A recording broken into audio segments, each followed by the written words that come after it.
Seorang balita laki-laki meninggal dunia di sebuah kamar hotel Jagalan Raya Kota Surabaya Sabtu sore.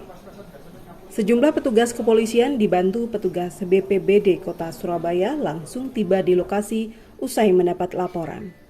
Belum diketahui pasti apa yang menjadi penyebab kematian korban, namun diduga korban tewas usai meminum obat batuk merek Cina yang baru dibeli tidak jauh dari tempat mereka menginap. Kematian korban diperkirakan terjadi sekitar pukul 15.30 waktu Indonesia Barat. Bayi dari pasangan Siri, MH, dan DS ini diketahui telah menginap sejak 2 hari sebelumnya.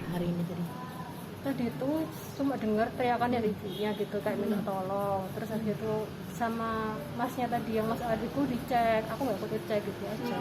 Oh, yang penjaga tadi ya? Yang cowok tadi itu gitu aja. Terus gitu Sekitar jam berapa, Mbak?